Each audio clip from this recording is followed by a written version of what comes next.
Hey guys, Greg here. Long time since I made a video. Bunch of stuff to show you that I got at the Goodwill yesterday and one other place. Oh, let me grab this one. VCLT pack. Is this the new one? I think so. Let me make sure. Yes. Okay. We're ready. Sorry for the delay. Sorry for the confusion. Go to the Goodwill to look for records. Guess what happens? You end up with CDs. That's just the way it's been lately. I've wanted this record for a while. It's a yet another of the what do you call it? Parodies of the great Herb Alpert. What's it called? Look at this. Get the glare out of my eyes. Whipped Cream and Other Delights. This is Pat Cooper, the comedian. Spaghetti Sauce and Other Delights. That's a great cover. Pat Cooper. Comedian going back to probably the 50s and 60s. Now Pat Cooper, not too many times where an artist mentions their non-stage name, but it's relevant here. His birth name is Pasquale Caputo, so he really ties into his Italian heritage here, and going with a spaghetti sauce. And I listened to some of this. The first side is like a comedy routine, and he talks about being Italian in New York and Italians, Jews, Chinese, the food, the conflicts of cultures. I'm not going to say it's hilarious by today's standards, but I got to have this just for the cover. And then side 2 is a bunch of tunes that are, cornball tunes. Pepperoni Kid, Mama's Homemade Wine, kind of playing up on the whole Italian thing.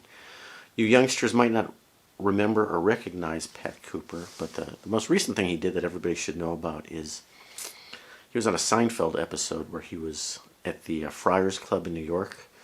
Gray hair, obviously. He's a lot older. I think he's in his 90s now, still alive. But he's kind of the doorman or whatever at the Friars Club, and he's dealing with Jerry and George trying to get in the club. And he turns to George Costanza and goes, excuse me, are you in show business? Well, then why am I talking to you? It's like the Friars Club is for show business people. Anyway. Who cares? Okay. Got a bunch of CDs from the Goodwill. This covers the last month of shopping. Haven't been buying a lot of records. Haven't been listening to a lot of music. Got a lot of stuff going on in my life. Having a minor procedure tomorrow. I'll be out of it for several more days. Check this out. I cannot pronounce it. Tinariwen. This is one of the most famous groups from this whole Sahara blues movement. Sahara desert in northern Africa, all these nomadic tribes, and it's a war-torn region. And the head of the band, I can't even pronounce his name. He said in his bio that he watched his father executed at age 4 because of this whole, all the political troubles they have over there. But there's people. I'm going to play you some of this, by the way. Don't move. This is a live thing I found on the radio. Internet, not the radio. Aman Iman, Water is Life. They're what's called a Tuareg group. Tuareg is tribesmen in northern Africa. Looks pretty dry out there, doesn't it? This is a performance on KCRW. Anyway, did Mazzy show either this band or somebody else in this genre?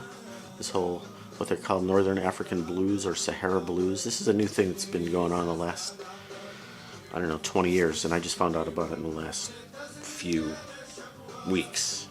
This album is from 2007. They got a bunch of records. And there's actually a performance on YouTube with them, joined by the Red Hot Chili Peppers here in Los Angeles. So they've got some commercial success, and it's on the World Village record label. Nice packaging, nice find at the Goodwill for a couple bucks. Okay, can you hear that? Alright. Yesterday's Goodwill run. You recognize the Prestige Jazz right there. How about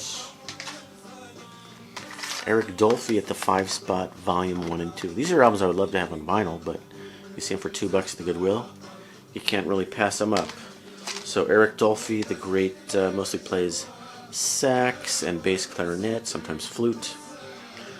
Let's see, number 1.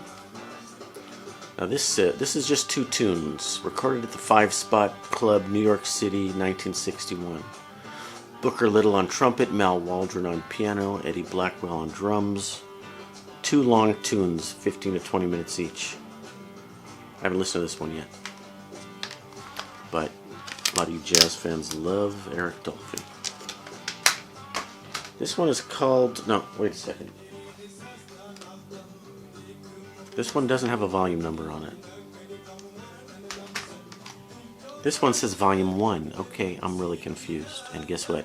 It gets even more confusing. I didn't check the brightness on this. Good enough. Okay, this says volume 1. It says at the 5 Spot, and it says recorded at Van Gelder Studios, New Jersey, 1961, Rudy Van Gelder Engineering. Okay, I'm confused. Is it live at the 5 Spot? Is it volume 1? Is it volume 0? 4 tunes, same personnel as that other one. And one of you experts can tell me what the story is. And how many records are in this series? You guys probably have it on vinyl. Okay. More classic old jazz. This is on the Jazzland record, which is also part of the OJC, Original Jazz Classics series. This is Charlie Roos Quintet. Charlie Roos is a sax player. He's most well known for playing with Thelonious Monk for probably 15 or 20 years. This is without Thelonious Monk. This is with Blue Mitchell on trumpet, Walter Bishop on piano, who I don't know. Bunch of tunes I don't know. These are not Monk tunes, but cool artwork. What year we got here? 1960. Recorded at Berkeley. Orrin Keep News producing. Ow. All these stupid stickers that Goodwill puts on right here. That's annoying.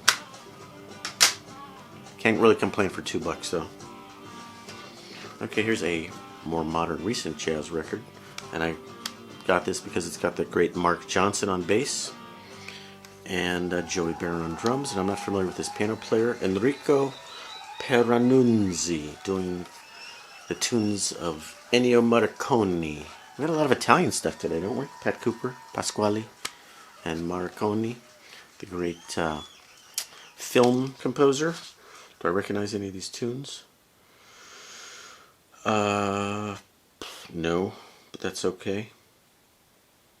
I'll check it out. So I was at the Goodwill yesterday, and as always happens, there's a dude in front of me with 20 CDs, and he's going over everything, excruciating detail. I'm like trying to peek at what he has. He's got a nice Bob Dylan box set. Otherwise, he was not showing me what he had. So, had I got there 10 minutes earlier, who knows what goodies I would have found. Anyway, what can I tell you about this record? Nothing. Kind of a ridiculous orange color. Okay, let's go back in time again. Introducing Paul Bley. This is on the, what label is this? It says debut, but it's one of the prestige style covers and everything. Paul Bley, the piano player who just died a couple years ago. And check out the band. Charles Mingus and Art Blakey Trio. When have you heard that trio play together? What tunes are on here? There's some standards on here like Someone in Love, Santa Claus is Coming to Town. Recorded 1953, New York City.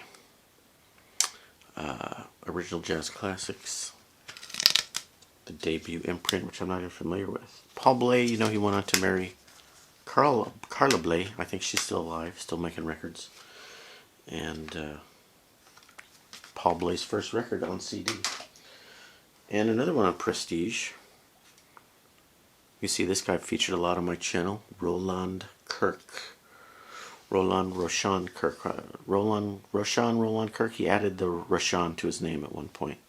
Multi-horn player. He plays 3, 4, or 5 horns at once.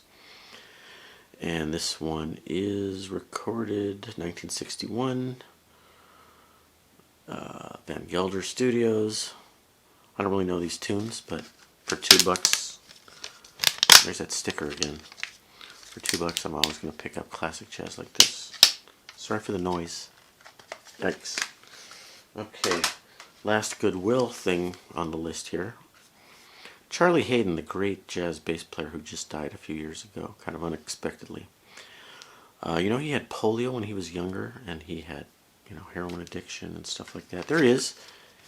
He was performing live at like the age of 2. Seriously. This includes a little snippet of him playing at 2 years old. And he was in a country western before he was in jazz. He was in a band, kind of like the Carter Family.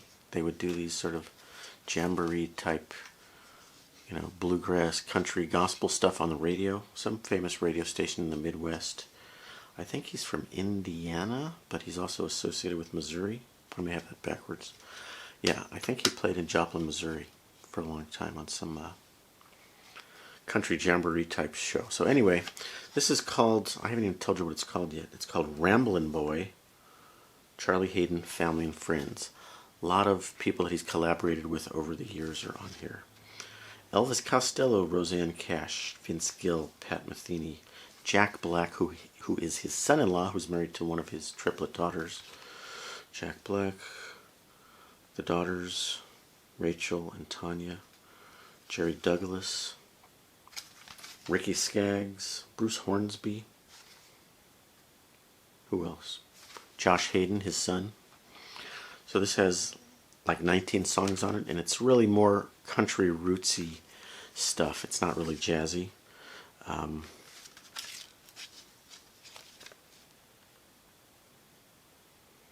Check out the old tintype style. Haden Family. Is that the original program? Haden Family album, Ozark Moon. Oh Shenandoah with Pat Metheny is really nice. Spiritual by Josh Haden. Johnny Cash recorded that, but Josh Haden, his son, wrote it. Fields of Athenry, great Irish tune. Anyway, and his daughters sing beautiful harmonies on here. So Charlie Haden, record I've been meaning to pick up, and was happy to see it for $2. There's the Haden family, the triplets, and his wife Ruth, I guess, and his son Josh. And then shout out to Trish, not Goodwill, but Trish. DJ Trish sent these recently. She sends me stuff. Like every time the seasons turn, she sends me a new thing. So thank you, Trish. This has, each one has like 20 great eclectic tunes on it, which I'm not going to name at this point. But I got to throw these in my car and listen to them. So thank you, Trish, DJ Trish. Thank you guys for watching. Greg at the Vinyl Rundown. I usually show vinyl, but sometimes it's CDs. Thanks for watching. Please consider subscribing. Let me know what you think. Talk to you soon.